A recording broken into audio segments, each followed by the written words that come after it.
Welcome, everyone, to the Social Security Show. I'm one of your two hosts, Daniel Summers, and today we're going to be talking about very interesting topics. But before we do that, there's an important video that I'd like for you to see.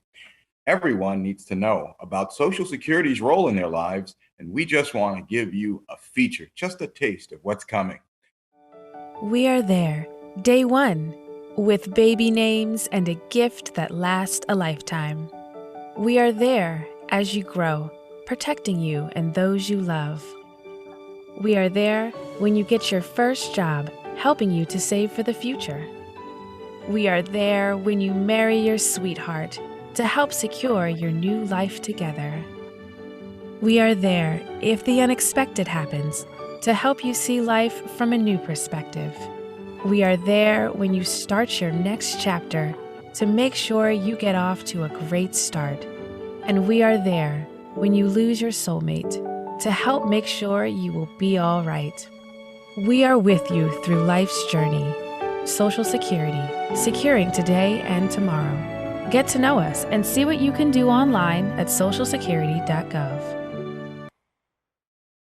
It's always good to see that video, but it's also always good to see my co-host. As a Chicago area public affairs specialist, I get to talk to people about all sorts of Social Security subjects. Having worked at the agency for more than 15 years, there's a lot to talk about, a lot of subjects, and a lot of information we can give to you. But because there is so much information, one cannot do it alone. So I have a co-host, and her name is Josephine. And I'd like for Ms. Mueller to tell you just a little bit more about herself and what she does for Social Security. Thank you, Mr. Daniel Summer. As you stated, my name is Josephine, and I am also a public affairs specialist in the Chicagoland area. And Daniel and I, we go out and we do outreach. We, in this environment, now we do more webinars and we talk to the community. We let the community know about all the programs and all of the benefits that Social Security has to offer. And we love to do that. We love to speak to the community. We love to provide information. And I have been a public affairs specialist for about a year now. And, Mr. Summer has, guided me through the public affairs, arena, and we work together and we share information with the community. And we are excited to share that information with you here today. That's right, Josie. And COVID doesn't stop us from sharing information, so here we are. Today's topic is going to be very interesting because it's something that's important to a lot of people, but sometimes confuses them. We are talking about representative payees, what they are, what they do, and what might be some things that would lead you to contact Social Security just in case there's something amiss. So we can begin our presentation, Representative Payees 101. And we're going to teach each and every one of you all you need to know and more about the representative payee process and exactly what a representative payee is and does. Now, when you think about it, Social Security is a massive program. Millions and millions of people rely upon Social Security, whether that's for retirement payments, for them to receive disability or SSI or both. There are survivors, widows, all manner of things. We serve the public, and we have been since 1935. Usually, someone is entitled to a benefit, such as retirement or disability, and we send them their check. Piece of cake, right? Well, not everyone is in a position to manage or handle their very own payments, but that's okay. Social Security has set up a system to help people, for example, children or people with very debilitating disabilities, in which we can make sure that they still get their payments. Next slide, please.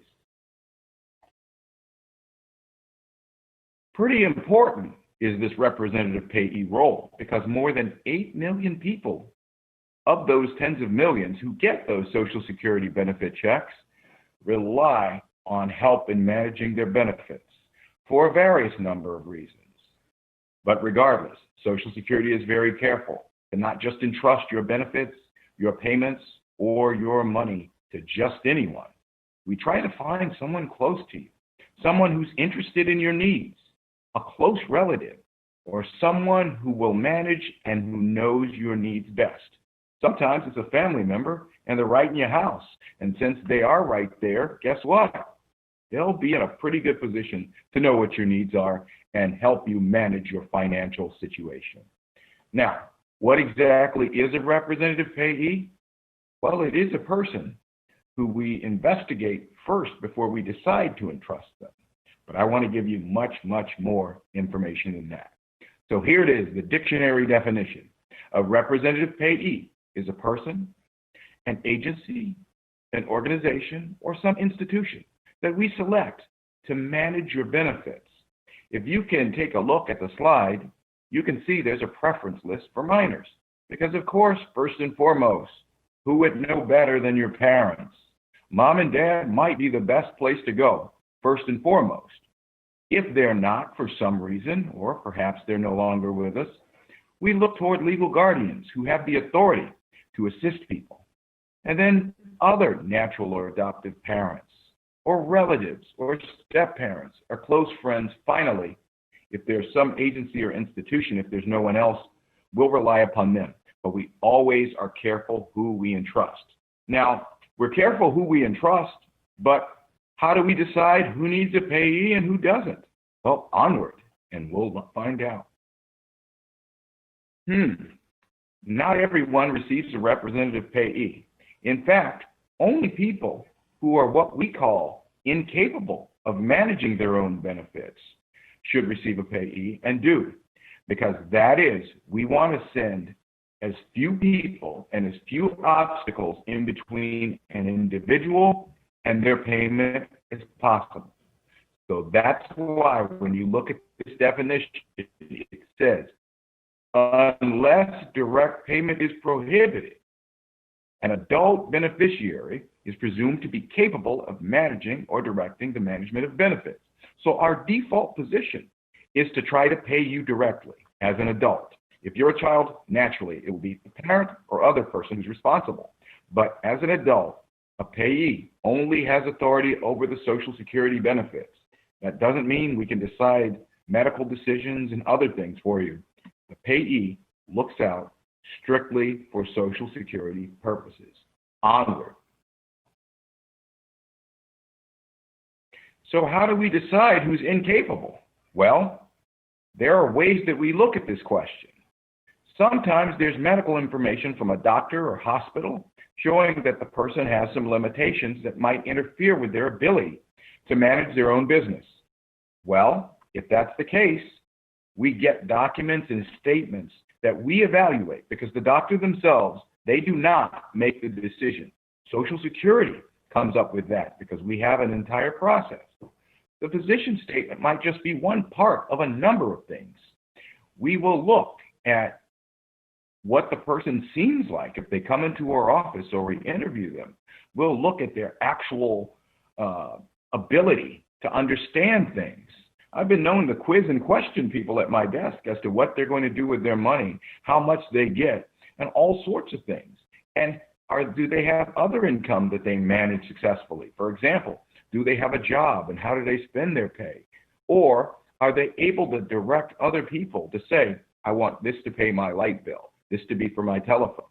So we choose based on both medical and lay evidence whether or not that person should be managing their own payments. Onward. If it is determined that an individual does need a representative payee, they have certain duties. And this is very important because think about it. A payee is managing someone else's money. So we take it very seriously. So first and foremost, they need to know their basic needs, determine them, and use their benefits wisely for those needs, and ensure that people who reside in facilities get their personal expense money that they'll need, that benefits that are not needed are saved, and accurate records must be kept so that we all know what is being done with the money and how the payee is being held accountable. If some things change that are important to us, the person moves, the person has a lower or higher rent payment, we need to know about those things. And those are reported by the payee. The things that were once the responsibility of the individual are now what the payee takes care of on their behalf. Onward. When we talk about determining basic needs, what are we talking about? Well, everybody needs food, shelter, and clothing. So those are the things that we want people to use the benefits for first and foremost. Sometimes people have medical expenses. Well, those are very important. They come up pretty high in the hierarchy. So we would expect that if a payee is using the benefits, they are using them to take care of these things first and foremost. But there are other expenses that a person will have. For example, onward. People will need basic hygiene and home furnishings, transportation, and all manner of things. Hobby and craft items, tons of things. But nevertheless, the needs of a person vary based on where they are. For example, if a person is in a residential institution, you have to use the funds to pay the institution fees first, because let's face it, that's where they live. And after those needs are met, we can look for other things. The beneficiary can have some spending money or for an account or miscellaneous expenses. Moving right along. I gave you a bit of an example of those miscellaneous expenses, and this is what we mean. All people who are not in an institution are going to want health and hygiene items. Even if you are in an institution, those things might not be furnished. So again, it's very, very important that the payee take a good assessment of what it is a person needs and helps them. Moving right along, onward. So, what kind of stringent restrictions do we have? People who are power of attorneys sometimes think when they come into Social Security, they automatically have the authority to make decisions. But no, a power of attorney is granted by the state, and there are limitations. That person is not the payee. To become the payee, a power of attorney or anyone else, even a legal guardian, has to make an application to become the payee. So we can investigate and decide whether or not that person is suitable or the best choice. What if there's someone closer or higher up on the hierarchy? It's always good to know that that person doesn't have a major criminal record or haven't been convicted of payee misuse or a bunch of other things. That's why we don't just automatically give people the authority as a payee. They have to be, quote unquote, payee worthy. Onward. So, there are differences between guardians and representative payee, because guardianship comes through the courts and representative payees are appointed by Social Security after our interview process. So there may be a number of things that guardians can do that have nothing to do with Social Security that payees can't, because remember, the representative payee only has the authority over Social Security benefits. Onward.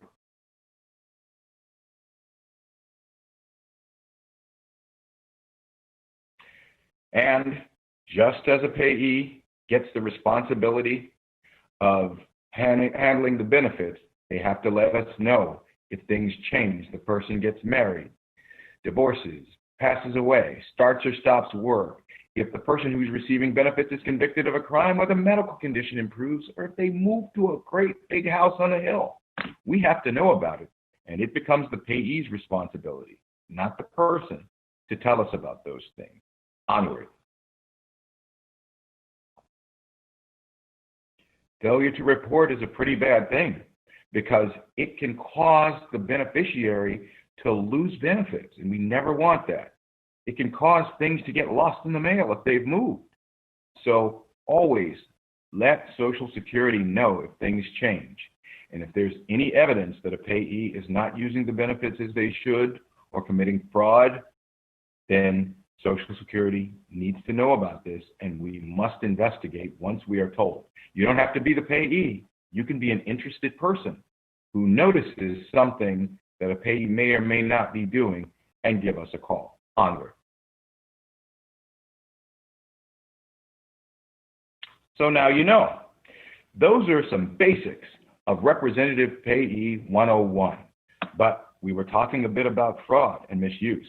And now that we're into those things, I'd like to turn it over to Josephine Mueller, who knows all about the Office of the Inspector General and fraud. Thank you, Mr. Daniel Summer. That was great information that you gave us all on Representative Payees. And questions in regards to Representative Payees come up quite often when people come into our field offices or when people call us over the phone. So that was a lot of great information, and it was very, very helpful. So thank you for that.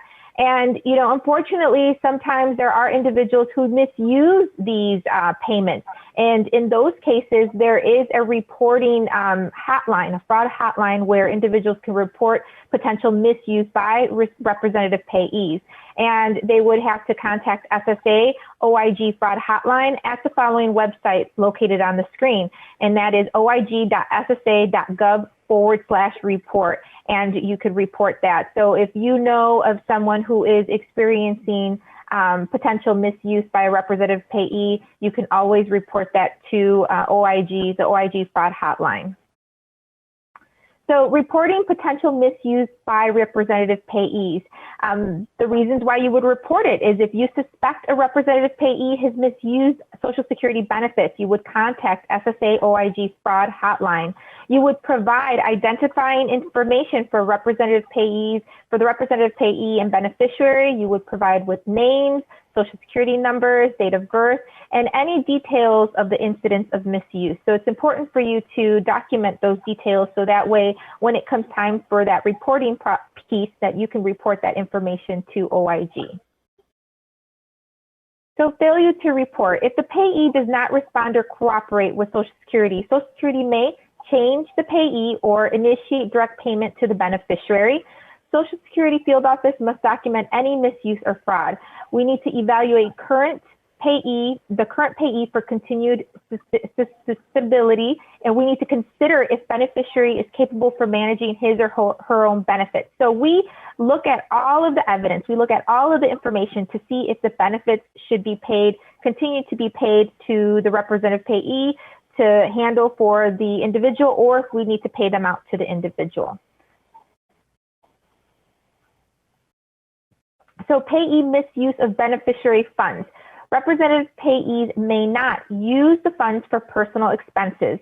They need to use another bank account, so they may not use the same bank account. They need to keep conserved funds if they are no longer the representative payee, and they need to charge beneficiaries for services. So payee misuse, they may not charge beneficiary for services. So these are what representative payees may not do. So they may not do these things, and these are things that we take very seriously. So if an individual is doing these things, it is important to report that. Managing funds. Can funds go into my bank account? There needs to be a separate account known as a representative payee account that must be established. So it cannot be the same account. It has to be a separate account. And when you talk to your bank usually works with individuals who have a representative payee, so they understand that there needs to be a separate account and how it needs to be worded. Should a payee use funds to pay old bills? Provided current and reasonably foreseeable needs are met, a payee may use funds to pay outstanding bills incurred by a beneficiary. How do you manage large payments? Ensure current needs are met and extra deposit fund in a bank account. And can I reimburse myself? You may reimburse yourself for money orders, transportation, keep records of expenses. So always keep records of all your expenses. Ensure that you are managing the funds for the individual's basic needs such as food, shelter, and clothing. And this is, once again, the hotline that you would contact if you do know of any potential misuse by a representative payee. Now, we want to always make sure that we prevent elder abuse and financial abuse. And the way we can prevent elder abuse and financial exploitation is learn to spot red flags, stay connected, prevent isolation, avoid sharing personal information, and sign up for direct deposit. So speak to someone you trust. If you plan to make a large purchase or investment or need help managing your money, and shred documents with personal information. If it sounds too good to be true, it probably is. Prevent elder abuse and financial exploitation by getting on the National Do Not Call Registry to reduce telemarketing calls. You could visit www.donotcall.gov or the phone number provided on the slide. If you suspect fraud or financial exploitation, please contact the Office of Inspector General at 1-800-269-0271. If you suspect elder abuse, call the Elder Care Locator at 1-800-677-1116 or visit eldercare.acl.gov to connect with local reporting entities.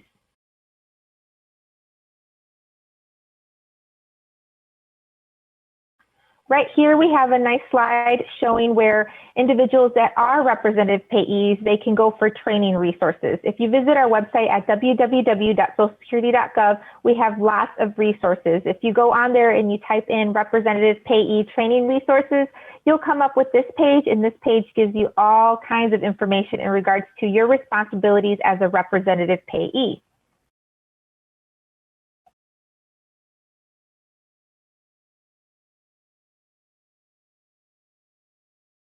Now, what is advanced designation of representative payees? This is something new in 2020. Effective March of 2020, advanced designation of representative payees allows you to designate in advance up to 3 individuals who could serve as a representative payee for you, should the need arise. Who is it for? It's for adult and emancipated minor applicants and beneficiaries of Social Security or supplemental security income who do not have a representative payee. So this is something new that became effective in March of 2020. So anytime we take an application, we will ask if you would like to advance designate a representative payee if something were to happen where you would need assistance in handling your benefit towards your basic needs such as food, shelter, and clothing. And you can apply for benefits online or by phone. Online, if you visit us at www.socialsecurity.gov, or by phone, if you call us at 1-800-772-1213. This is our national Social Security hotline. It does get very busy from time to time, and it could take a while to get through to us. So at the very end of the presentation, we do have another option for you. We have a way where you can contact your local field office directly and get through to a representative much sooner. So we'll keep with us, stay with us, stay tuned. We're going to get that information to you. It'll be towards the end of the presentation, but we want to let you know how you can get in contact with us a lot sooner if you reach our local field offices. We want to talk a little bit more about the scam awareness. You know, during these times, unfortunately, there are individuals fraudsters that are trying to scam individuals, and we want you to know 3 tips to protect yourself. Understand the threats, exercise caution, and secure your information always. To report fraud, you can go to oig.ssa.gov. At Social Security, we do contact citizens. Generally, we contact those who have ongoing business with us by telephone for customer service purposes. Social Security employees will never threaten you for information. We will not state that you face potential arrest or other legal action if you fail to provide information. So it's a red flag. If somebody's calling you and they're stating that, we're going to take legal action, or they're requesting money in return for higher benefit amounts, and they're aggressive and they're threatening, know that that is not us. Please hang up. In those cases, the call is fraudulent and you should just hang up. Don't give out any information. And moving on to a little bit of a different topic, Social Security online services. And Mr. Summer is going to give us some more information on how to utilize our online services.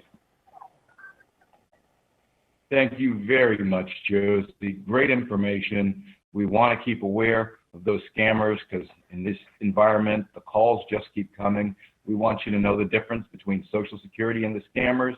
And also, I'm still interested in finding out what that option is about finding that local field office. So I'll be listening to you in a moment, Josie. But for now, we're going to talk about online services. And guess what? The picture that you see is our website. And that is exactly what you will see if you log on to www.ssa.gov. The Social Security Administration has a strong online presence, and we have a secure website that has not ever been hacked. So rest assured that your information is safe with us. But remember, it's .gov as in government, not .com after you type in SSA. So more on that. But if you look at this screen, you'll see to the right of the screen, there's options for disability, there's options for retirement, there's all manner of things on this screen. You can get W-2s or printouts of your earnings. People can apply and receive a Social Security card themselves. So there's no need to try to get into the office. Right now, you can't get into the offices. There's no need to use the mailing method. There's a very simple way to do that, and I need you to log on and find out. So sign up for your account and be prepared. Next slide, please. The second slide out of these three I'm going to go over with you tells us just a little bit about that My Social Security. Now look at that. You can create your My Personal Social Security account, and you can log on there repeatedly. People who are getting benefits can literally see when their next check is coming by date and how much it is. All those wonderful things that the bells and whistles that Social Security has added to this site over the last 2 years alone are amazing. And we want you to know that when you sign up for a My Social Security account, you're not only getting the information, you're protecting yourself from the fraud and the scammers that Josie just talked about, because there can only be one with your Social Security number on it. That one account should be yours. And that's what we want, for you to take charge of your own personal My SSA account. And it's a snap to set up, so log online. And just like 1, 2, 3, the third slide is coming up, so let's talk about this. Onward. How do you open that account? Once again, you visit ssa.gov, My Account. That's step 1. Step 2, select Sign In or Create an Account. Piece of cake, it's just a click. Step 3, you provide some information that is personal, and that verifies that we have the right person and that you are you. And step 4, you choose a username and password, select how you'd like to receive that one-time security code. Lots of people get it on their phones or by email. And then you've created your account, and the steps are easy from there. 1, 2, 3, 4. So with that being said, I'd like for Josie to talk to you once again, but this time about a little different subject. All those things that you wanted to know about your field office locator are coming up. Josie? Thank you for that, Danny. That was great information in regards to how to obtain an online account, a My Social Security online account. It's so important, especially during these times, to be able to do your business online, and that is to have that as an option if you want to do that. But if you are unable to access online services, you can still reach us. And the way you can reach us is by contacting your local field office. So if you're not comfortable with doing the business online, but you would like to contact us, you can visit our website and type in field office locator. It'll come up with this locator right here where you see this box. It'll ask you to put in a zip code. You enter in your zip code, then you click on locate. And what will happen is the field office information will come up. So you'll be able to see your field office phone number, the field office address, and you'll be able to get in contact with the local field office directly. So it's a really nice tool to use. So when you go onto our website, type in field office locator, and you'll be able to locate your Social Security field office in your area their direct line and get in touch with them right away. And they'll be able to set up an appointment for you if you're looking to file an application, whether the application is for Social Security retirement benefits, Medicare, disability, or a representative payee application. So this is the way you can get a hold of us. It's called the Field Office Locator, and just visit our site to find that. Now, staying updated with Social Security, many people are, questioning now, well, how do we stay updated with Social Security? How do I get that information? Well, also on our website, if you go to COVID-19 updates, you can subscribe for current updates. So what will happen is you go to our website, there's a orange tab on the first main page, and you'll see it right away. It'll say COVID-19 updates. You click on that tab, and there's a subscribe link on there. You click on subscribe, it'll come up with this little box right here, and you can put in your email or you can put in your cell phone number, and you'll be able to subscribe to updates, and you'll get those updates. So anytime anything changes with your local field office or any new things that are occurring with Social Security, you'll get those updates right away. So please visit our website and sign up for those Social Security coronavirus updates. And you can also follow us on social media. So we have, Social Security has a Facebook, we have a Twitter, an Instagram, a LinkedIn, and we have information on YouTube. We have YouTube videos with Social Security information. So you can visit us on any of these social media platforms and become more informed on Social Security's programs. Keep in mind today's show in September 11th of 2020, all of the information that we provided to you today is information as of right now, current information. Things do change from time to time, so we do want you to know that it's important to keep yourself updated. So you could visit all of these different platforms so that way you can keep yourself current with the policies at the time. Great information, Josie, but I've got a couple of things from a feature that I was thinking about. And here it is. I've gotten a lot of letters since I began working at Social Security, and I'm sure you have too. So I hear a lot of things that are just directed to me, and it's sort of like a Dear Mr. Social Security, I have a question. So I'd like to pose a couple of those questions to you, and I'm sure you know this stuff because you are a good Social Security employee. So here's something that I got, and it went something like this. Dear Mr. Social Security, I'm a representative payee. I have a relative for whom I receive the benefits. I keep good records, but I'm afraid that this will be some income for me. Does this show up on my taxes as my money, and will I have to pay taxes on the money that that person gets because my name is on the check? I don't understand. So if I'm understanding the question correctly, Mr. Summer, is the individual's asking if because their name is on that check, but it's not theirs, is it still going to count towards their benefit? Is that correct? Yes, that is so correct. Anytime, and that's a question that we get very frequently. So that's a great question. People ask, they're like, well, it's not my money, or it's not, it's not my bank account completely. My name's just listed on there, but it's not mine.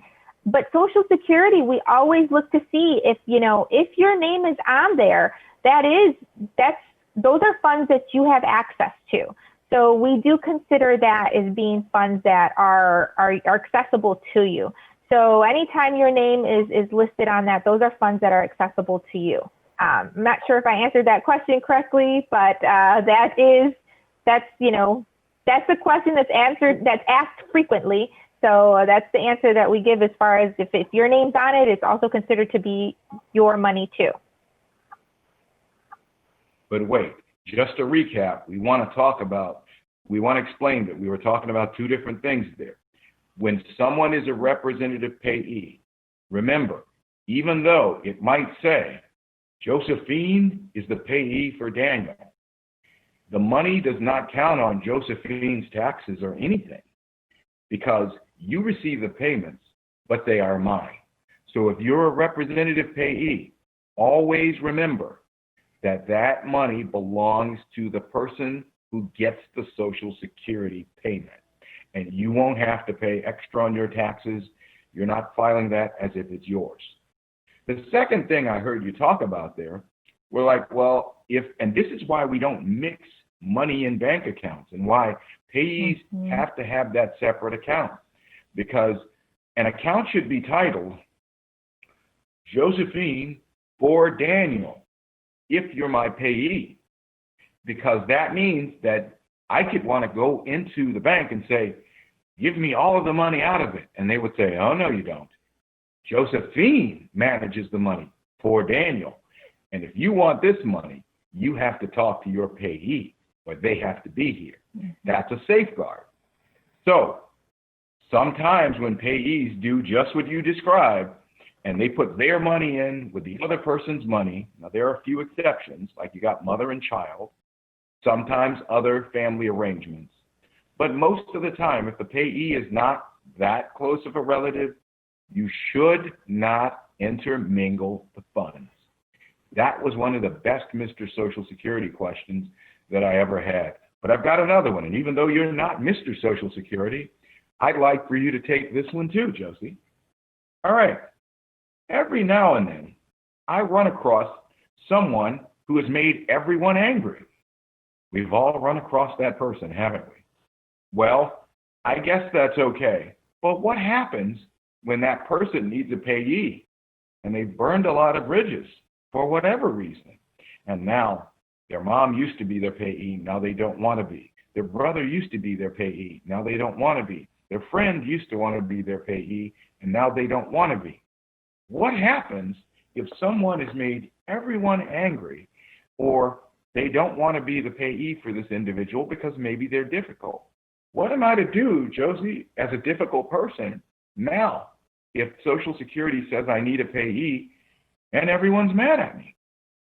Well, what we would do is we'd do an interview for the individual. So we take an interview, we'd see if you're eligible for handling your money towards your basic needs. So we have to do another interview. We'd have to ensure that you're capable. If you are capable, then we may be able to make you your own payee. However, if we find that the individual is still incapable of handling their money towards their basic needs, then we still have to find someone who would be able to handle that individual's money. Because if that person is unable to handle their own money, we want to make sure that we find somebody, or that they find somebody, anybody that may have their best interest at mind and at heart to help them. But that is a very difficult situation that sometimes people do come across. And we do run across people who have that situation. And sometimes it's part of their condition that maybe makes them disabled that they're difficult. Not always, but sometimes. But in those events where we can't find a close relative or a friend, sometimes there are agencies and organizations, sometimes even courts appoint people to handle a lot of people's business. And we take a look at that person or that individual to see if they would be suitable also. So that's a great point. And I like for us to talk about Dear Mr. Social Security questions, because there are so many things that happen all the time. I'll give you another example. Josie, I receive Social Security benefits, but I suspect my payee is not using the benefits the way I want them to. Well, I want to do something different with them. What happens if I come into the office and say, you know what, my payee isn't using my benefits correctly? Can I do that? And what happens if I do? Well, you can do that. That's your right to do that. And if you feel your payee is not using your benefits appropriately, then what we would do is then we would have to do an interview on your payee. We would do a formal interview with you as well. And we'd have to make a decision to see if that is something that is happening. And if it is happening, then what we would do is we'd help you with obtaining a new payee, and the previous payee would no longer be your payee if there was payee misuse. But the flip side of that question is this. I'm glad you said just those things, because I'd like to add a few things. Sometimes a person wants things that are not their basic needs. For instance, if instead of paying my utility bill, I'd like to go to some big concert, well, that would be nice, wouldn't it? So I'm going to come to Social Security and I might complain. What happens if I do that? If I say, I want that new outfit, why should I have to pay my rent this month? What does Social Security do if I come to the office and that's what's going on? Is my payee misusing my benefits if they tell me no? No, and you made a good point there. The money needs to be used towards the beneficiaries' basic needs, such as food, shelter, and clothing. And that is the priority for the money when the money is being used. And at times, like you stated, there may be individuals that want to use the money for other things, but the money has to go to the basic needs first. That is the priority: food, shelter, and clothing. Very good. Thank you very much, because I know, payees, you do a great service for us at Social Security. I won't say it's thankless, because we're saying thank you. Without you, 8 million people would not be able to receive the benefits that house them, that give them food and clothing. So we understand that you don't get rich or you don't get paid being a payee. We ask you to keep records. In some ways, we're asking a lot of you, but it's a labor of love.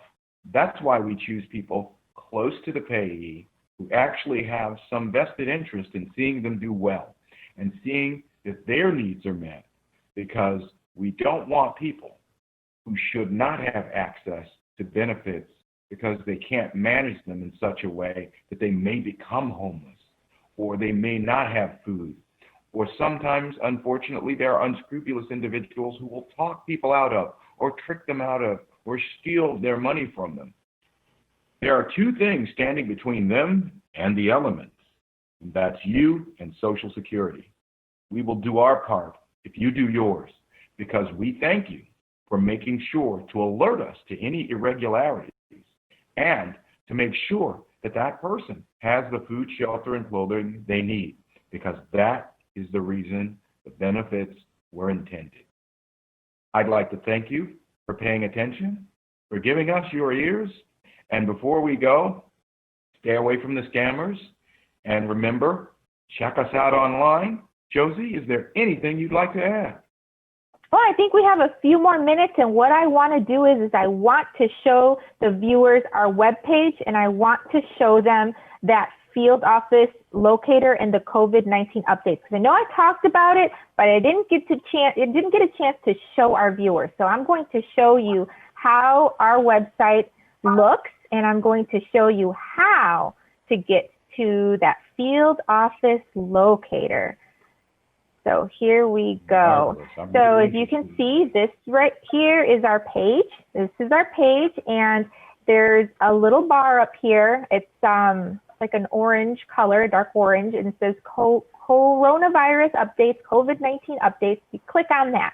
So when you click on that, there's all of these new updates, these questions that are asked and answers. So if you go down to the question where it says, let's see, we've got getting help from Social Security. So you click on that. So once you click on that, it says you can call, there's an icon or a link right here, call your local Social Security office. So I'm going to click on that. Okay, so here is the page that we saw in the PowerPoint that has the little box with the zip code. So I'm going to go ahead and enter in a zip code. So let's put in 60441. So say that's your zip code. I click on locate. Once I click on locate, it tells you the address of the field office that is located or associated to the zip code. And then it gives you the office phone number. This is their office's direct line. So if you live in this area, and you need to get in contact with Social Security, this is the number that you would call. So it's very different than the 1-800 number, which is the National Social Security hotline that we showed you earlier, because this number is the direct line to the field office. So this is a great tool to use if you have questions and you need to contact your local Social Security office.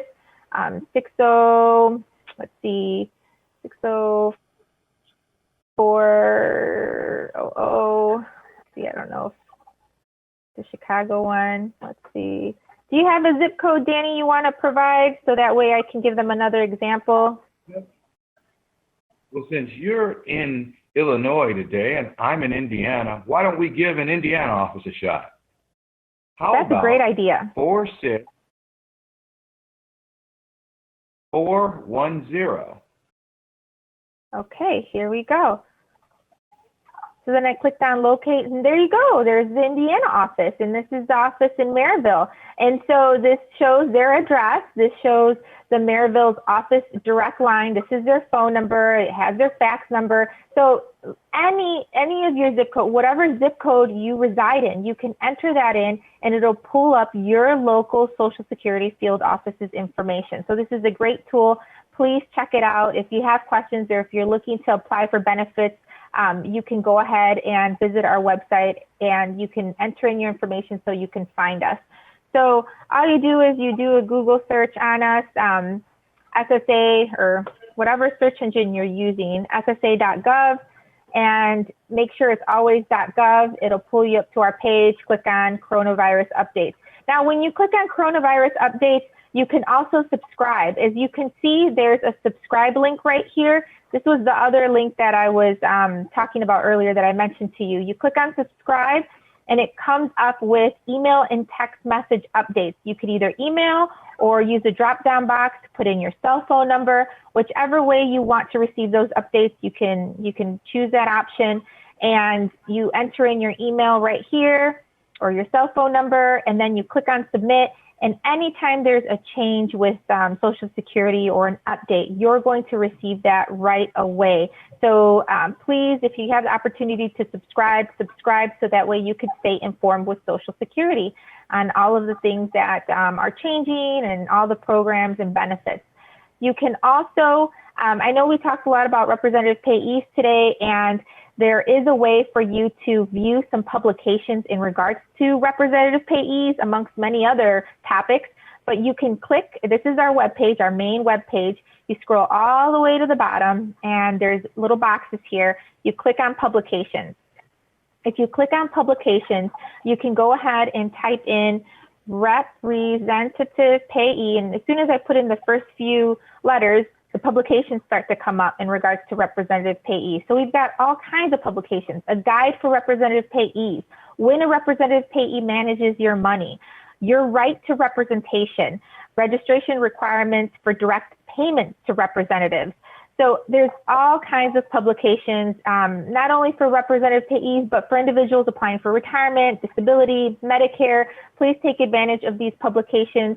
As you can see, you can click over, see the PDF. If you want to listen to the publication, we have audio versions of it, and we have other languages.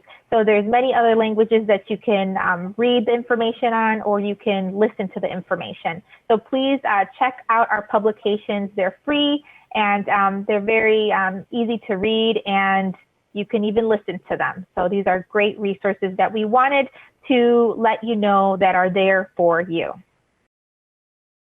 Wow, Josie, that is a lot of great information.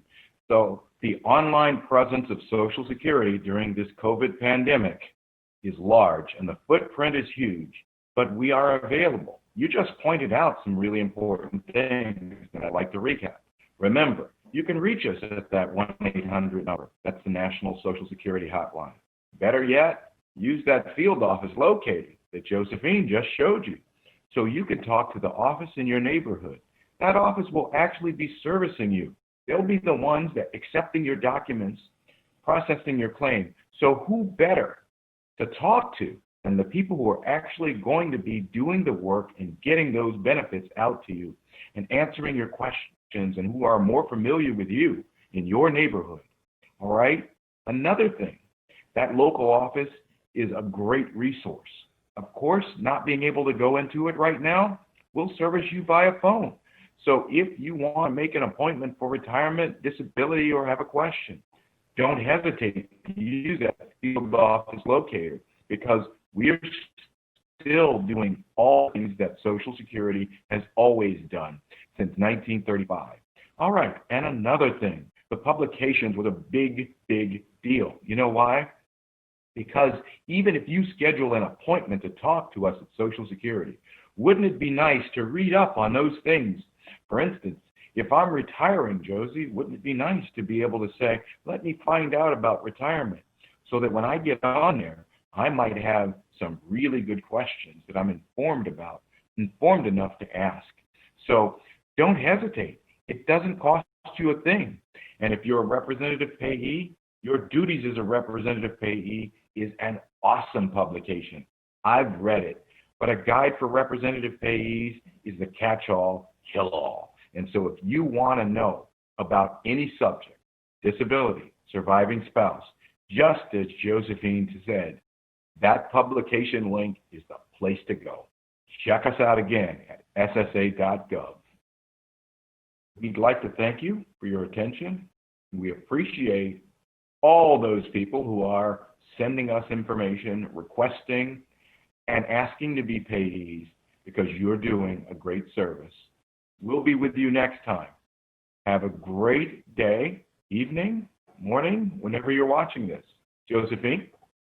Thank you, Mr. Daniel Summer. I echo your sentiments in regards to our representative payees, and I also thank our viewers for watching us, whatever time of day you are watching us. We thank you for being with us, for sticking with us, for staying with us to the end of the presentation, and please check us out online, visit our website so that you could inform yourself on all Social Security, and we look forward to our next show with you. Thank you and have a great day.